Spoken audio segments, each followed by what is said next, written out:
Hey everybody, Raziel here, coming back at you with another Smite God build for the Xbox One, or any platform for that matter. This week we are bringing to the table Tyr, the Lawgiver, for patch 3.20. He'll fill the role of warrior for the Norse Pantheon, and he is a friggin' tank. I mean, just look at him.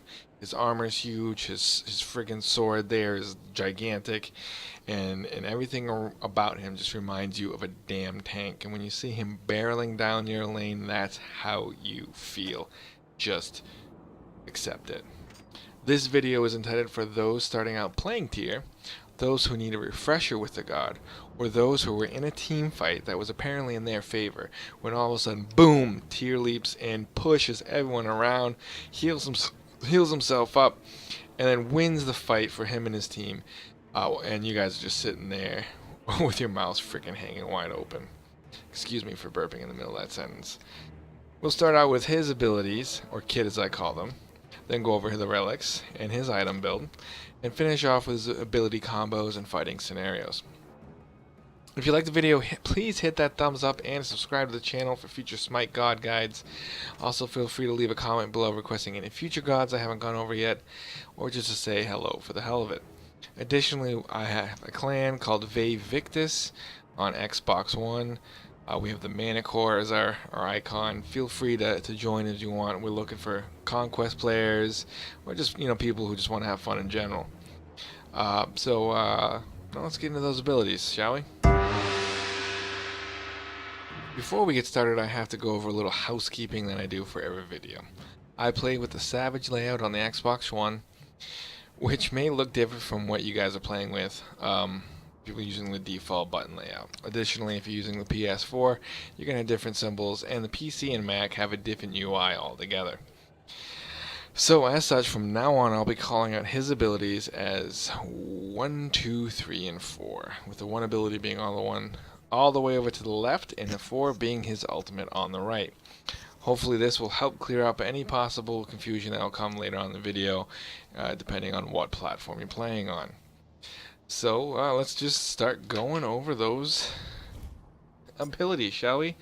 We'll start out with his passive, which is called Unyielding. It's a buff, obviously, for himself only, and it pretty much works great in this new Season 3 meta kind of thing, where everyone and their sister has some sort of crowd control, or CC for short. Stuns, taunts, fears, intoxicates, and mesmerize cannot affect Tyr for longer than 1 second. So pretty much anything except maybe a hard CC like a root or something like that will only affect him for 1 second. So 80% of the stuff that can happen to him, you don't need a purification for. The other two you would. So that's kind of what this pretty much means. It's a really good passive for himself. It keeps him out of trouble most of the time. It's going on to his 1. It's called Fearless. It's a dash ability. It says straight in a line. Tyr charges forward, immune to knock-up and damaging enemies. Now, Tyr has something which we'll go over here in a little bit. His 3 is a stance change. He has 2 stances. He has an assault stance and a guard stance, which you can kind of see right now in this description of his 1. What does that mean? As you can see, is his passive there on the lower left in between his relics and his health bar. It's red right now. That's the assault stance. When that is blue, that is the defense stance. And his kit will do different things depending on what stance he's in. This allows him to more seasoned players, or players that have used him a lot, can get that stance is what down, where he's going to be flip-flopping between stances and everything else. This is also present within Hell, Uller as well. They have different stances, and getting that stance down allows him to chain his abilities much more effectively. So going into that, his assault stance for his 1, he pushes all enemies along with him, hitting them 2 times and knocking them up in the air. And in the guard stance, he hits the enemy only once and he passes through him. Now this, excuse me, this ability does an additional 50% of your physical power in addition to what's going on. Now you see it on there, it says plus 25. I believe as we get to the 3, that'll make sense. Your salt gives you additional power probably, and your defense gives you additional protections. We'll go over that when we go over the 3. This is a very recognizable ability when you're playing against a tier. This is more of the pain in the ass abilities when you're going against the tier, because it disrupts your chaining and everything else. I think it's gonna take Bologna out of her bludgeon, and everything like that. So it's a good ability if you're using tier. Be wary of it if you're going against the tier. His 2 is called Power Cleave. It's a cone effect.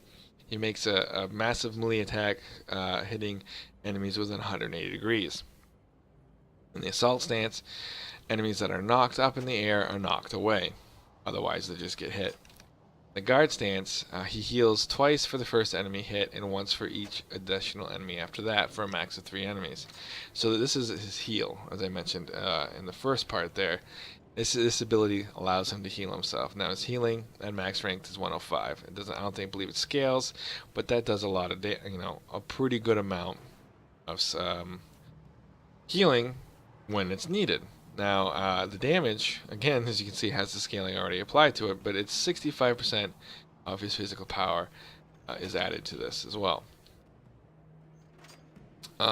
It's the ability that is the second most annoying ability when he's in guard stance. His first is when you're getting pushed around, and the second is when he heals himself up to full freaking health, apparently, when he uses his ability. So all these abilities in the different stances are great.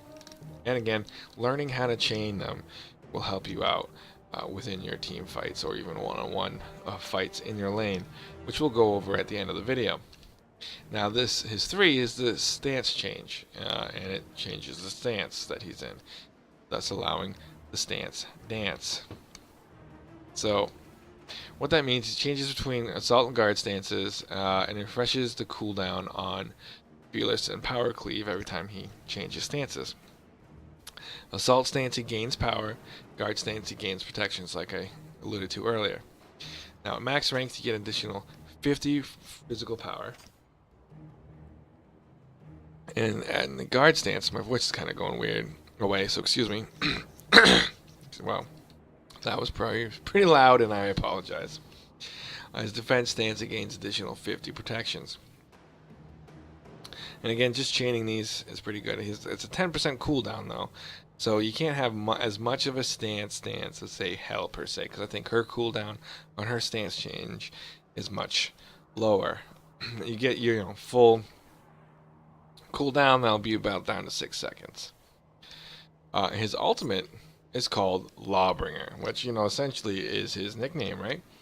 It's a leap ability. He leaps through the air, bringing indiscriminate justice upon all enemies within the area, slowing them. So, it's a leaping ability, and it slows all the enemies within radius when he lands. He does 450 damage at max rank, plus an additional 120% of his physical power, hence the plus 60 there. It slows enemies down for 25% for 3 seconds. This is a good ability for cleaning up and for getting out of danger, or to counter other ultimates. Say Amaterasu is doing her ultimate where she hits you on the 3rd time. It stuns you.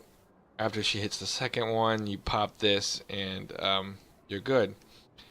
Now, I think it doesn't really say it, but I think this will as you're leaping, you won't get hit with the Amaterasu. I think he kind of becomes kind of CC immune as well. We'll see at the end of the video when we pop this ability, whether or not he has that CC immune aura about him. But that is his abilities in a nutshell. Yeah, essentially has, well, five abilities at his disposal to do damage and heal himself up. He has 2 for the 1, 2 for the 2, and his ultimate, and then the stance I don't really count as an ability because it's just changing stances. Chaining him is key with tier and helping sustain for the long haul. So that's all his abilities. Next we're going to be actually going over the item in Relics, so let's get into that now. Alright, so now we're going to go into the Relics and his item build, which are primarily going to be for conquest. But they can be used in essentially any game mode, except maybe assaults, because you can't go back to the fountain in that game mode. You're pretty much stuck with what you get until you die. But this would work in Clash and Joust and everything else. And obviously, as I say in every video, it's situational depending upon what you have for a team comp and what the enemy team comp is as well. So if you guys are ahead, you can maybe change up some stuff. If you guys are really behind, you could change up some stuff. But for the most part, this build will get you started until you get the nuances of the god down and feel how you want to play it. That being said, let's go into the Relics here. He's going to be primarily within the solo lane. You can maybe run him at support if you guys are feeling ballsy and you got, magical ADC. But for the most part, you're going to be in the solo lane. You're going to be going against another warrior. I don't think I've ever seen him really in the jungle. Mid, he wouldn't really do anything. So solo is what's going to be. So for that, you're going to want probably teleport, because this will get you back to lane quicker, so you don't lose any waves, and you can farm in the proper manner. So your first relic is primarily going to be teleport. Now, a lot of people now, not a lot of people, but I have seen people going, and I'm going to go into this. Here we go. Wrath as their first one when they're in the solo lane, just to help that initial clear in the beginning of the game to get to lane quicker. Additionally, this could help stun enemy gods to help secure a kill or get away. More times than not, you're going to be a teleport. If you're feeling good about yourself, you can go with Wrath to help secure early camps and to help secure kills in the solo lane. Other than that, it's really up for debate for the second relic. Again, situational, depending on how your team is, how you guys are doing. You could go with a meditation to help heal yourself and your allies more than yourself, because your kit has a heal in it.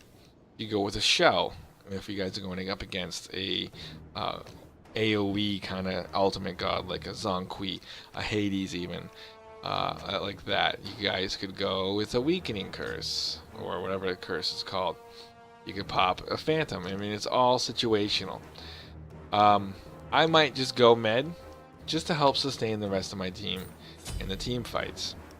Other than that, you could go with a Wrath, an aura, anything like that.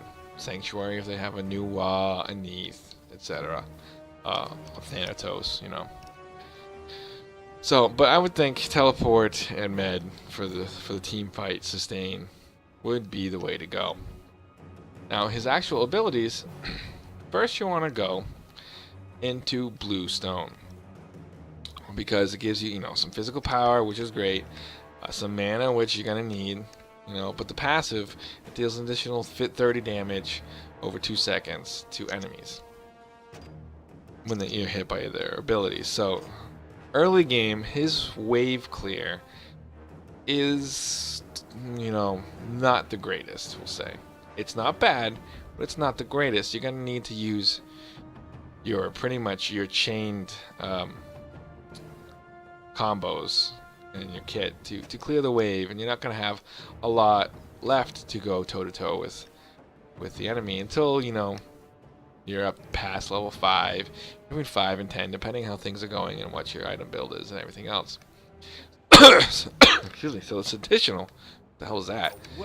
30 damage is going to help clear that wave early game, and even maybe do a little bit extra damage onto the enemy god. After that, you're going to want to go into a boot, because yeah, what the hell, everyone goes boots. You're going to go warrior tabby, because you just want that extra physical power and then the 18 movement speeds across the board. You've got some decent scaling with your kit. Your ultimate scale is pretty good with 120%. But this will help, do some pretty good damage and get that wave clear going. So we're going to go warrior tabby next. After that, more times than not, you're going toe-to-toe with another warrior. You're going to want some physical protection. Plus, you get cooldown reduction in mana when you go with the Breastplate of Valor. This will help you take the hits from the enemy. It'll help you have extra mana, because definitely at this point, you've probably gone one or two or three, cycles of the mana camp. And the cooldown reduction is great, because it'll help you change stances and everything else. After that, you're going to want to cap out the rest of your cooldowns. So you're going to want to go into Jotun's Wrath. This will give you physical power. It'll give you that 20% cooldown. But more importantly, it'll give you more mana and physical penetration. Because more than likely, they also went with Breastplate of Valor, and this will help just get through some of that protections that they got from that. Plus, it caps you out in the cooldown. So that at 10-second, stance change and max rank there is going to be 6 seconds now. It's a lot. Those 4 seconds make a difference in the middle of a team fight. Now, I would say these are your core items. You're going to build these no matter what. After this is where you really get into the situational kind of scenario. If you guys are ahead or behind, you could mix things up, etc., etc. You could go just to get that extra little bit of tank, because the mid laner is probably doing some damage now. Support is probably making his way around, so I would go Bulwark. I don't know if I said that right. Bulwark of Hope gives you magic protections, gives you crowd control reduction, which you already have a lot of that in your passive to begin with. But this will help with those roots and other things that aren't actually, covered within that. And it gives you some additional health. Plus, it gives you that shield. So this will make him even tankier. Alright, so he has those extra protections in his defensive stance, right? Or his guard stance. He has these extra protections from Breastplate and now the Bulwark. So his protections are pretty damn good, And he can heal himself and everything else. And interrupt abilities on the other team. After that, you're going to want Titan's Bane, straight up. It gives you 30 physical power, but it also gives you physical penetration. So this pretty much right now makes you tanky. It makes you penetrate like hell. It makes him a friggin' tank. He can just hammer through their defenses like a frickin' tank shell, right? This analogy is going to get beat to death, but that's what we're going with. Titan's Bane. Now, if you haven't sold it already, you're going to want to go, you're going to sell this Bluestone Pendant, because at this point, definitely, if you haven't sold it already, that 30 extra damage is not really doing anything against them.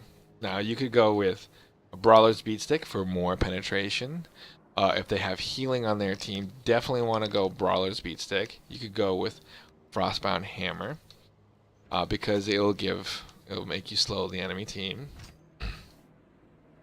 You could go with Stonecutting Sword, Gives you a little bit extra speed, it gives you more protections and strips protections on their team as you go. You want to go crit. This last item is definitely up to your play style. Okay? You could go with a lifesteal item just for SNGs. You could go with more penetration with Brawler's Beatstick. You could go with Stonecutting Sword here.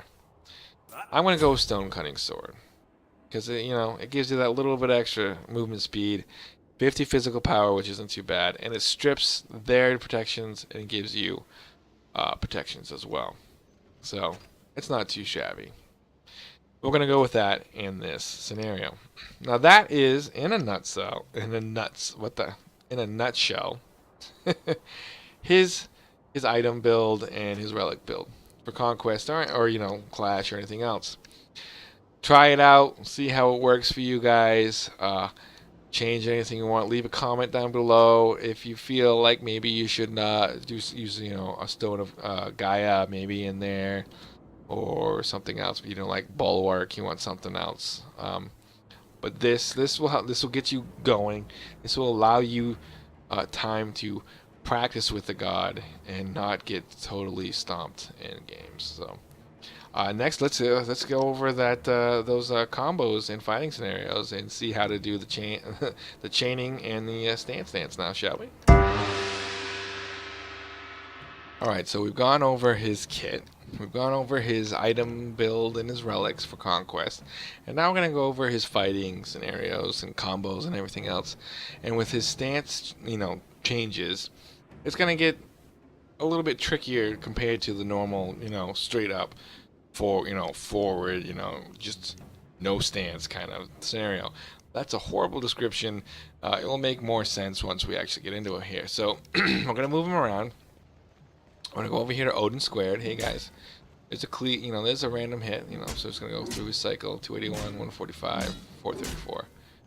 Not too bad, He hits pretty good, and he moves pretty fast. Oh, I mean, I got the stone cutting sword, so I'm a little bit faster than normal, but that extra 10% will help out. But that has nothing to do with his combos, so. So, we'll go through the assault stance first, and then we'll go through the defense stance, and then we will, what's the word I'm looking for? Then we'll go through the combos and chaining together. So, his one, while in assault stance, will hit him twice, and push him around. Now, his two in assault stance is still like, this orange color, orange tan.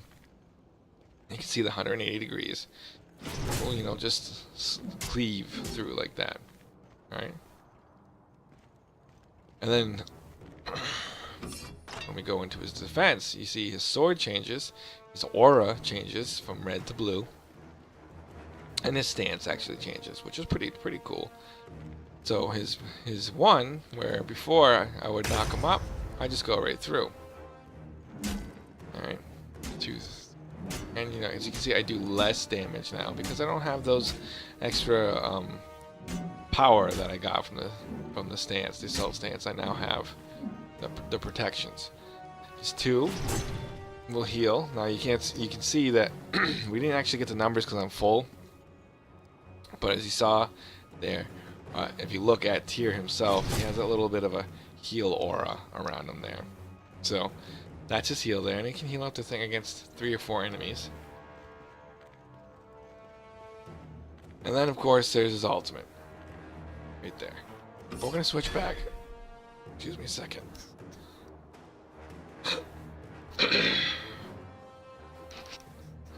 We're going to switch back. Oh, wow. Alright, I got to mute this mic for a second.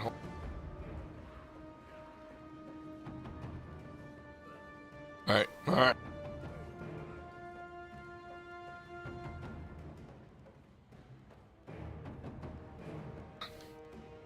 Alright.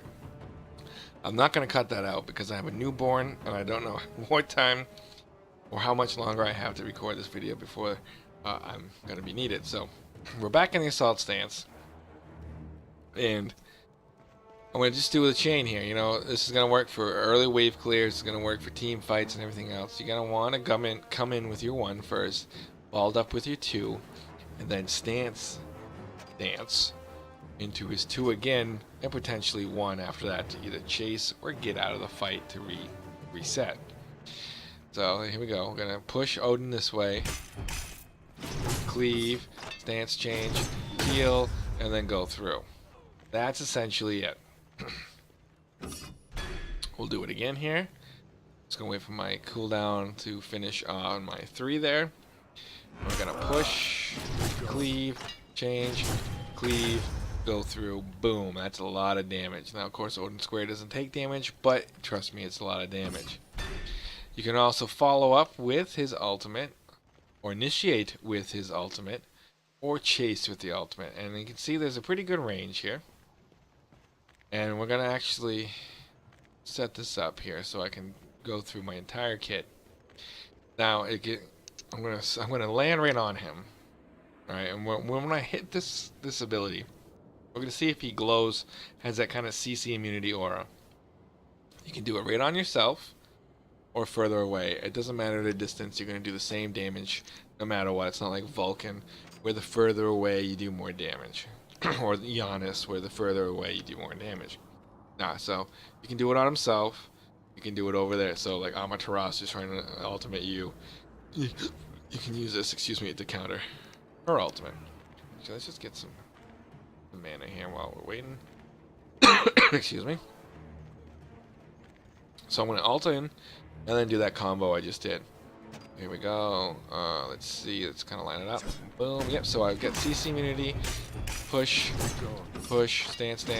Push. Push. Boom. That's it. You dead, bitch. Stay in the fight. I got protections up the butt. I can heal again. And then, oh, I can push. And then cleave. Dude, you're dead. So that's it. You can even say those things as you wish when you go in.